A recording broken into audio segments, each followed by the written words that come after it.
Hello everyone. Shopify ওয়েবসাইটগুলোতে অনেক সময় দেখা যায় client sticky add to cart চায়। স্টিকি অ্যাড টু কার্টটা বটমের দিকে থাকবে, অর্থাৎ নিচের দিকে থাকবে। আমি ওইটাই করে দেখাবো যে আপনি কিভাবে খুব সহজে এই স্টিকি অ্যাড টু কার্টটা তৈরি করতে পারবেন, যেটা ডায়নামিক্যালি কাজ করবে। আর আমি আপনাদের কোডটাও দিয়ে দেবো, সো সেটা আপনাকে আরও বেশি হেল্প করবে। একদম খুবই ইজি, আমি সব কিছু রেডি করে রেখেছি, জাস্ট আমি আপনাদের দেখাবো এটা কীভাবে ইন্টিগ্রেট করবেন। এটা দেওয়ার জন্য আমার কাছে কোড রেডি আছে, আমি এটা অলরেডি গিটহাবে রেডি করেছি, কারণ এটার মধ্যে অনেক কাস্টমাইজেশন ছিল, অনেক এডিটের কাজ ছিল, সেটা আমি কমপ্লিট করেছি। এখন আমি এখানে ক্লিক করব। এটার আমি নাম দিয়েছি sticky add to cart dot liquid. So এখানে কোড, সিএসএস এবং জাভাস্ক্রিপ্টের অ্যাক্টিভিটি থেকে শুরু করে ডায়নামিক যে কোডটা সেটা সহ আছে। সো সেই ক্ষেত্রে আপনার খুব একটা কষ্ট হবে না এটা ইউজ করতে। এখানে আমার ডাউন থিম আছে, তো ডাউন থিমটাও করতে পারি। আমি যদি এটাকে প্রিভিউ করে দেখি, তাহলে আমি ওয়েবসাইটের লুকটা দেখতে পাচ্ছি এবং এখানে অনেকগুলো প্রোডাক্ট আছে। আমি যদি এখানে ক্লিক করি, তাহলে আমরা প্রোডাক্ট পেজে গেলাম এবং নিচের দিকে আমি এড টু কার্ট কীভাবে অ্যাড করবো সেটা করব। আগের থিমটাতে কিন্তু অলরেডি এড টু কার্ট আছে, এই জন্য আমি দেখাতে চাচ্ছি না। এই জায়গাটায় আমি এডিট করে ক্লিক করি, এই জায়গাটায় অ্যাড টু কার্ট বা স্টিকি অ্যাড টু কার্ট দেওয়ার চেষ্টা করবো। এখানে রিলোড দিতে হবে, অনেক সময় সার্চ বার কাজ করে না রিলোড হওয়ার পর। তো আমি এখানে দ্বিতীয়বার রিলোড দেওয়ার পর দেখছি যে স্টিকি বলে কিছু নাই। তো স্নাইপেটসে আমি এরকম একটা নাম দিয়ে একটা ফাইল তৈরি করব, স্টিকি অ্যাড টু কার্ট। ওকে, এবার আমি ডান করি। ডান করলে একটা ফাইল তৈরি হচ্ছে যেখানে আমার এই কোডটুকু অ্যাড করব। তো আমার এখানে কাজ ক্লিক করা, আমি কপিড হয়ে গেল ওখানে ক্লিক করলেই, দেন আমি পেস্ট করে দিলাম। এখন যে ফাইলটা তৈরি করেছি স্টিকি অ্যাড টু কার্ট, সেটা আমার কোনো একটা জায়গায় অ্যাড করতে হবে। আমি যদি লেআউটে যাই, লেআউট বলতে আমার যে ডিফল্ট যে মানে যে লেআউট, বা এটা বলতে পারেন যে আমার যত রকমের পেজ আছে সেটা হ্যান্ডেল করার জন্য ইনিশিয়াল যে ফাইলটা, সেখানে আমি গেলাম। এটা আমি একদমই নিচের দিকে বা যে কোনো জায়গায় অ্যাড করতে পারেন, আমি নিচের দিকে অ্যাড করলাম। এখানে আমি বললাম রেন্ডার। কোনো স্নাইপেটসকে যখন আপনি কোয়েরি করবেন রেন্ডার দিয়ে করবেন। আরেকটা ছিল ইনক্লুড, সেটা তারা রিকমেন্ড করে না। ডায়নামিক ডেটা পাসের জন্য রেন্ডার হচ্ছে বেস্ট সলিউশন। তো আমি এখানে স্টিকি অ্যাড টু কার্ট, এবং আমি দেখব যে মাউস রাখলে দেখবেন অ্যারো চিহ্ন দেখাচ্ছে, তার মানে ফাইল ডিরেক্টরিটা ঠিক আছে। তো এবার আমি সেভ করি, আমরা দেখব যে এটা আসলেই কাজ করছে কিনা। তবে প্রবলেম হচ্ছে আমি যদি প্রোডাক্ট পেজে না থাকি, অন্য কোনো পেজে থাকি, তাহলে কিন্তু সে বুঝবে না যে আসলে কোন প্রোডাক্টটাকে অ্যাড টু কার্ট করবো। এটা একটা ইস্যু, রাইট? সে কিন্তু বুঝবে না কোন প্রোডাক্টটাকে অ্যাড টু কার্ট করবো। দ্বিতীয়ত হচ্ছে আমি যদি প্রোডাক্ট পেজেও থাকি, এখানেও কিন্তু তাকে বোঝাতে হবে যে আসলে কোন প্রোডাক্টটাকে আমি অ্যাড টু কার্ট করবো। এটার জন্য মূলত আমাদের ফাইল যে কোয়েরি করেছি এটা আসলে এখানে করা যাবে না, এটা করতে হবে ঠিক প্রোডাক্ট পেজের মধ্যে। আমি যদি এখানে প্রোডাক্ট পেজে যাই, প্রোডাক্টে ক্লিক করলে, আচ্ছা সেভ হয়নি, আমি এটাকে সেভ করি প্রথমত। আচ্ছা, আমি এখানেই লিখেছি, তো আমি এটাকে আবার সেভ করি। দেন হচ্ছে আমি এখানে সার্চ দেবো হচ্ছে প্রোডাক্ট জ্যাসন পাচ্ছি টেমপ্লেট, এবং এর ভিতরে কিন্তু মেইন প্রোডাক্ট নামে একটা ফাইল আছে, মেইন প্রোডাক্ট, এবং এর মধ্যেই আমরা কাজটা করব। তো এই জায়গাটা দেখবেন বিভিন্ন রকমের ব্লক ইউজ করা হয়েছে, তার মধ্যে দেখবেন শপ নাও নামক একটা ব্লক থাকার কথা। সব থিমেই এই জিনিসটা থাকে, কোয়ান্টিটি, দেন হচ্ছে শপ নাও থাকবে কোয়ান্টিটির পরে। তো এটা 19-20 হইতে পারে, আপনি যদি আমি সার্চ দিয়েও বের করতে পারি, আমি সার্চ দিচ্ছি না। পপ আপ আছে, এখানে শেয়ার আছে, ভেরিয়েন্ট পিকার আছে, অ্যান্ড এই যে বাই নাও বাটন আছে। তো আমি দেখেছি যে এখানে অ্যাড করলে জিনিসটা পারফেক্টলি কাজ করে। আবার যদি লুপের বাইরে যান, সেক্ষেত্রেও হয়তো কোনো প্রবলেম হবে না। তো এখানে আমি লুপের বাইরে অলরেডি চলে গিয়েছি। প্রোডাক্ট মিডিয়া মডেল এইখানটায় আমি অ্যাড করি। এখানে অ্যাড করার পর দেখবো যেটা আসলে কাজ করে কিনা। যদি রিলোড দেই, আমার এখানে ফাইল কোয়েরিটা হচ্ছে কিনা সেটা দেখার বিষয়। অ্যান্ড এই জায়গাটায় এখন পর্যন্ত কিন্তু আমার কোড কাজ করেনি, রাইট? তো আমি এখানে আবার ক্লিক করি, করার পর কোনো একটা প্রোডাক্ট পেজে আবার যাই, দেন এখানে হাইড করে দেখতে হবে যেটা কাজ করছে কিনা।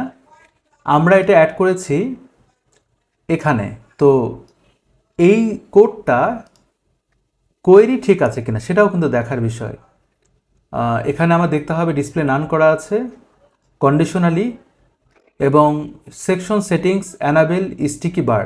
খেয়াল করবেন স্টিকি বারটা কিন্তু ডিসেবল করা বাই ডিফল্ট। তো সেকশন সেটিংস অ্যানাবেল স্টিকি বার এটাকে আমার অ্যানাবেল করতে হবে, অর্থাৎ এই ফাইল ফরম্যাটটা ক্রিয়েট করতে হবে, এটাকে আমার ডায়নামিক্যালি ক্রিয়েট করতে হবে।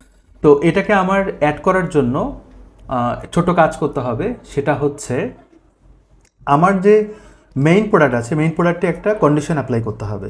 সেটা আমরা যে কোনো জায়গায় করতে পারি, তবে সেটিংসে করলে বেটার হয়। ব্লকের মধ্যেও করা যায়, বাট আমি চাচ্ছি যেটা বাইরে বের করতে, যেহেতু ওখানে সেকশন দেওয়া আছে।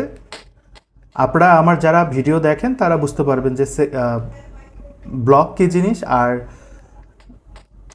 নর্মাল কাস্টমাইজেশনের যে পার্টটা সেটা কী জিনিস। সচরাচর কোনো কিছু লুপিং করতে গেলে ওই ব্লক সিস্টেমে যেতে হয়, যাতে জিনিসটাকে add to cart add new করে ব্লক অ্যাড করা যায় আর কি। তো আমি এখানে সেকেন্ড ব্র্যাকেট দেই, কমা দেই, এই জায়গাটা আমরা একটা কোয়েরি অ্যাড করব।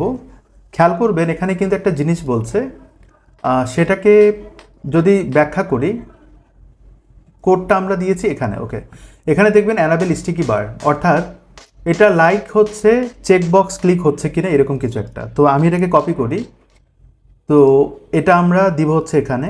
তো আমি এখানে বলবো যে টাইপ দিব হচ্ছে চেকবক্স, দেন আমি এখানে বলবো আইডি, এবং ওই যে নামটা দেখতে পাচ্ছিলেন ওইটাকে আমার এখানে কল করতে হবে। আর এখানে বলবো যে স্টিকি বারটা আমি অ্যানাবেল করবো কিনা, এটার জন্য আমি লেবেল অ্যাড করব। এখানে আমি এটাই অ্যাড করি, বাট এটার লেখনীগুলো একটু ঠিক করে নেই। স্টিকি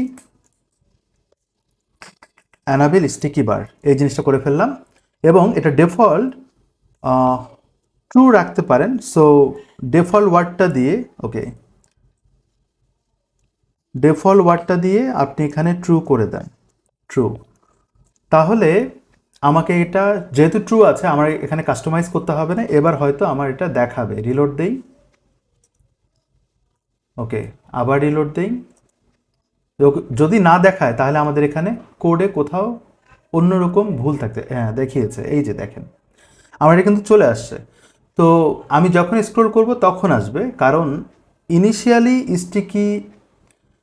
স্টিকি দেখার দরকার নাই, কারণ অ্যাড টু কার্ট বা বাই নাও কিন্তু দেখাচ্ছে। এটা তখন দেখাবে যখন আমি স্ক্রল করব। আর এখানে কিন্তু এই জিনিসগুলো সুন্দর হয়নি, কারণ এখানে সিএসএস এর কাজ বাকি আছে। তো সচরাচর যেটা হয়, এখানকার যে সাইজ বা যে স্টাইল সেটাই কিন্তু ইউজ করা হয় এর মধ্যে। তো এখানে যেরকম বাই নাও বাটনের যে ক্লাসগুলো ডিফাইন করা হয়েছে সিএসএস এর জন্য, সেটা আমরা ওখানে ইউজ করব। এখানে দেখবেন পেমেন্ট রিলেটেড অনেকগুলো ক্লাস ইউজ করা হয়েছে, তার মধ্যে সিএসএস এর জন্য এই ক্লাসটা আমাদের দরকার হবে। বিভিন্ন থিমে বিভিন্ন রকমের ক্লাস ডিফাইন করা থাকে। তো আমি আমার অ্যাড টু কার্ডের সাবমিট বাটনে ক্লাস অনেকগুলো আছে, তার মধ্যে আমি এটাকে এখানে অ্যাড করে দিই। এগুলো হয়তো কাজ নাও করতে পারে, এটা অন্য থিমে হয়তো কাজ করবে ওই ক্লাসে যদি সিএসএস করা থাকে। এবার যদি রিলোড দেই, বাটনের মতো দেখায় কিনা সেটা দেখব। খেয়াল করবেন বাটনের মতো অলরেডি হয়েছে। তো প্রাইস যেটা আছে সেটাকেও কিন্তু আমরা এডিট করতে পারি। তো প্রাইসের ক্ষেত্রে এখানে যদিও এডিট করা হয়নি, সো ওখানে এডিট হবেও না, বাট আমি মানে এখানকার ক্লাস ইউজ করলে কিন্তু খুব একটা কাজ করবে না। আমি যেটা করতে পারি, এখানে ইন্সপেক্ট এলিমেন্ট করি, এটাকে আমি নিচে যদি অ্যাড করে দিই তাহলে হয়তো আমার জন্য সুবিধা হয়। এখানে ক্লিক করার পর আমি এখানে যাই, তারপর আপনি খেয়াল করবে এখানে প্রাইসটা দেখাচ্ছে, রেগুলার ওয়ার্ডটা কিন্তু ডিসেবলড, এই যে হাইড করা আছে। তো আমার এটা দরকার। এখানে কিন্তু অলরেডি সিএসএস করা আছে কম্পোনেন্ট প্রাইজের ভিতরে, এগুলো কমন কিছু ক্লাস, কিন্তু আমার যে স্টিকি যে পার্টটা আছে সেইখানে আমি যেন ইমপ্লিমেন্ট করতে পারি, সেই জন্য রেগুলার যে ওয়ার্ডটা আছে বা এখানে যে ক্লাসটা দেওয়া আছে সেটা ইউজ করবো। এইটার মধ্যে কিন্তু ওটা ইমপ্লিমেন্ট হয়েছে অলরেডি। তো আমি এখানে বলবো যে ফন্ট সাইজ 30 পিক্সেল, বা এটাকে আমি একটু ছোট করি যেহেতু স্টিকিতে থাকবে, বাট কেন যেন একটু ছোট হয়ে আছে, তাই না? এটাকে আমি 100% করে দিই, তবুও কিন্তু বড় হচ্ছে না। তার মানে এখানে ফ্লেক্স রিলেটেড বা সামথিং এটার উইথটা কন্ট্রোল করে রেখেছে কোনো কারণে, এটার কারণে হয়তো এটা বড় হচ্ছে না। তো আমি এখানে যদি বলি উইথ 100%, হ্যাঁ, তাহলে কিন্তু এটা বিশাল বড় হয়ে যায়। তো যদি এটা প্যারেন্টটা ফ্লেক্স টাইপের কিছু করা থাকে তাহলে হয়তো এটাকে সলভ করা যাবে। স্টিকি বার প্রাইস, এটা পুরোটাই কিন্তু স্টিকি বারের প্রাইস। এটা হচ্ছে একটা পার্ট, এটা একটা পার্ট, এবং এটা হচ্ছে আলাদা একটা পার্ট, মানে ফ্লেক্স করা হয়েছে। তো আমার এই জায়গাটায় কাজ আছে। তো আমি যদি ভিতর থেকে এটার উইথ কম বেশি করতে চাই, এই যে ফ্লেক্স করা আছে, তাহলে আমাকে এটা উইথ এত বড় না দিয়ে আমি ম্যাক্স উইথ দিতে পারি সাপোজ 400 পিক্সেল, এবং উইথ দিতে পারি 100%। তাহলে আমি এটাকে কন্ট্রোল করতে পারবো। সেক্ষেত্রে কিন্তু উইথটা বেশ বড় হবে, 400 পিক্সেলের মধ্যে। আপনি চাইলে আরও বাড়াতে পারেন। সো আমার ক্ষেত্রে এটা খুব একটা প্রয়োজন হবে না। আমি এটাকে কপি রুল করি, এবং উপরে কি কোনো প্রবলেম হচ্ছে? উপরে কিন্তু কোনো প্রবলেম হচ্ছে না। তো এটা আমার স্টাইল কিন্তু এখানে অলরেডি অনেকগুলো আছে। আমি যে কোনো জায়গায় এটাকে আমি পেস্ট করে দিই। আপনাকে কিন্তু কাস্টম কোডিং জানতে হবে। এটা আমি বারবার বলি যে কাস্টম কোডিং ছাড়া আপনি কিন্তু আগাতে পারবেন না। একটা সময় যে আপনি স্টাক হয়ে যাবেন, ক্লায়েন্টের প্রজেক্ট করতে ভালো লাগবে না, ফ্রিল্যান্সিংটাকেও তখন ভালো লাগবে না, যদি আপনি কাজের মানে A to Z যদি আপনার ভালো রকম জানা না থাকে, প্রবলেম হয় কাজ করতে। তো বাকিটুকু তো বুঝতে পারছেন, এটা ফন্ট ওয়েট বাড়ানো, বোল্ড করা, যে জিনিসগুলো করতে হয় আর কি একটা ওয়েবসাইট ডিজাইনের জন্য। তো অনেক ক্ষেত্রে প্রাইসটা এই জায়গাটাও দেয় অনেকে। তো আবার এগুলো কিন্তু সেন্টারাইজ করা যায়, যেহেতু ফ্লেক্স করা আছে, সেন্টারাইজ কিন্তু খুব সহজে করতে পারবেন। সাপোজ আমি একটু করে দেখাই আপনাকে।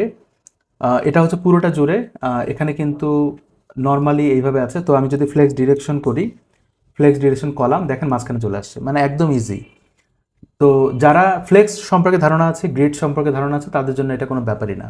বাট আপনার যদি জানার পরিধিটা কম থাকে তাহলে আপনার জন্য প্রবলেম। আচ্ছা, এটা গেল। এবং আরেকটা জিনিস করতে হবে, এখানে কিন্তু একটা জিনিস সাইলেন্টলি কাজ করছে, সেটা হচ্ছে কোয়ান্টিটি। তো এই কোয়ান্টিটিটা আমি ইচ্ছে করে আমার প্রজেক্টের জন্য আমি বন্ধ করে রেখেছি, এটা আমি চালু করে দিলাম। এই কোয়ান্টিটিটাও কিন্তু স্টাইল করতে হবে। আমি যদি এটাকে যদি ওপেন করি, এখানে এটাকে ক্লোজ করে দিই, এখানে যদি রিলোড দিই, তাহলে এখানে কোয়ান্টিটি দেখতে পাবেন। যখন আমি স্ক্রল করব, এখানে কোয়ান্টিটি দেখাচ্ছে। এটা কিন্তু ডিজাইন করতে হবে। তো আমি যখন এখানে 6টা বা 7টা দিব, অ্যাড টু কার্ট করলে কিন্তু যেভাবে অ্যাড টু কার্ট হয় একটা স্টোর, ঠিক সেভাবেই হবে। তো এখানে কিন্তু 6টা চলে আসে, তার মানে ওই ইনপুটের যে বক্সটা ডায়নামিক্যালি কাজ করছে। এটা আমাদের জন্য বেটার, রাইট? তাহলে এইভাবে আমি ম্যানুয়াল একটা স্টিকি অ্যাড করতে পারি খুব সহজে, যেটার জন্য কোনো অ্যাপস ইউজ করতে হবে না। অনেক সময় ক্লায়েন্ট অ্যাপস চায় যে স্টিকি, আমিও নিজেও ইউজ করেছিলাম। পরবর্তীতে দেখলাম যে আসলে সব কিছু অ্যাপসের উপর দিয়ে গেলে তো সমস্যা। নিজের কিছু ইমপ্লিমেন্ট যদি করি, এটা রিউজেবল হবে এবং অনেক কিছু জানার আছে। এবং আপনাদের সাথে আমি এটা শেয়ার করলাম। ফিউচারে যদি কখনো কোনো প্রবলেম হয়, স্টিকি অ্যাড টু কার্টে যদি কোনো কোয়েরিজ থাকে, সেক্ষেত্রে আপনি ডায়নামিক্যালি এই জিনিসটা হ্যান্ডেল করতে পারবেন। অর্থাৎ যেই পেজে যাবেন সেই পেজে কিন্তু আপনাকে এই প্রোডাক্টটা দেখাবে স্টিকির মাধ্যমে। সো খুবই জোস একটা জিনিস, right? Thank you so much. আশা করছি আপনাদের ভালো লেগেছে।